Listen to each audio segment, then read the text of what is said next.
నా పేరు చెరుకు రామచంద్ర, తెలంగాణ రాష్ట్ర మాల సంఘాల జేఏసీ ఆనరబుల్ చైర్మన్.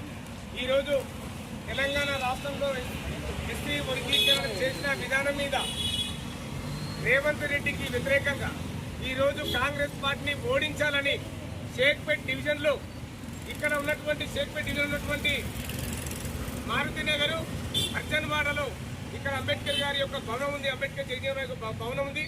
ఇక్కడ ఉన్నటువంటి ఎస్సీ వార్డులో మేమందరం తిరిగి అన్ని వర్గాల ప్రజలకు కలిసి మరి ఏదైతే మాకు జరిగిన అన్యాయం మీద మరి రేవంత్ రెడ్డి నిలబెట్టినటువంటి కాంగ్రెస్ అభ్యర్థిని చిత్తుగా ఓడించాలని మేము గడప తిరిగి ప్రచారం చేయడం జరిగింది. మరి ఈరోజు ఈ కాలనీ వాసులందరూ కూడా మరి కాంగ్రెస్ ప్రభుత్వం మీద మరి ఎంతో అక్కస్తో ఎంతో భవిష్యత్తు వాళ్ళను ఓడించాలని ఖచ్చితంగా వాళ్ళకు కూడా కసి ఉన్నది వాళ్ళకు.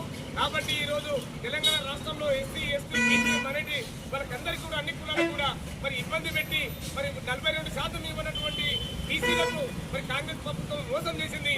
అదేవిధంగా మరి మనలకు కూడా ఏదైతే 99 జీవో ఉందో ఆ జీవోను సవరణ చేసి మరి రోస్టర్లో 20 లోపల రోస్టర్ పాయింట్ కేటాయించాలని మేము డిమాండ్ చేస్తా ఉన్నాం. దాంతోపాటు 5 నుంచి 7% పెంచాలని మేము డిమాండ్ చేస్తా ఉన్నాం. లేని పక్షంలో స్థానిక ఎన్నికలు కూడా కాంగ్రెస్ పార్టీకి ఓడించాలని ఈ సందర్భంగా మేము చేస్తా ఉన్నాను. ఈరోజు మనము జూబ్లీ ఎన్నికల్లో జరుగుతున్న మరి ప్రచారంలో భాగంగా ఇవాళ షేక్పేట్ డివిజన్లో అన్ని కూడా బస్సులందరూ కూడా తిరిగినాం. ఇవాళ మనం అందరం కూడా మరి ఇలా బాబాసాహెబ్ అంబేద్కర్ జగజీవన్ రామ్ గారి విగ్రహాల దగ్గర ఉన్నాం. మరి ఇక్కడ అందరూ కూడా విజ్ఞప్తి చేస్తూ ఉన్నాం.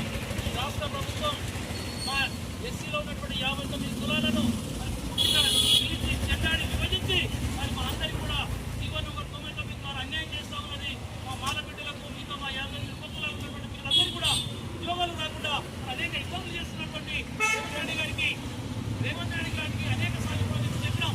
అనేక సార్లు మానవ సంఘాల జేఏసీ తరఫున వినతి పత్రాలు ఇచ్చినాం. అనేక పార్టీలను కలిసినాం, అనేక వ్యక్తులను కలిసినాం, అనేక నాయకులను కలిసినాం.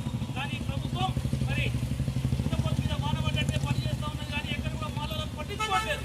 మా ప్రజాప్రతినిధులు ఎక్కడ అడిగితే వాళ్ళందరూ కూడా బ్లాక్మెయిల్ చేస్తూ ఉన్నారు రేవంత్ రెడ్డి గారు. కాబట్టి జూబ్లీస్ ఎన్నికల్లో ఒక్కసారి రేవంత్ రెడ్డి గారికి ఓటమి చవి చూస్తేనే కానీ ఆయన కళ్ళు వీరికెళ్ళి కిందికి వస్తాయి. అప్పుడే మన 59లో ఉన్నటువంటి 50 కులాలకు ఎస్సీలకు న్యాయం జరుగుతుందని ఆలోచనతో మేమంతా కూడా నామినేషన్ వేస్తాం. మేమంతా కూడా కాంగ్రెస్ వ్యతిరేకంగా ప్రచారం చేస్తూ ఉన్నాం. కాబట్టి రేపు జరగబోయే ఎన్నికల్లో కాంగ్రెస్ పార్టీ చిత్తుగా ఓడించాలి. మరి ముఖ్యమంత్రి రేవంత్ రెడ్డి గారికి జ్ఞానోదయం కలిగే వరకు మరి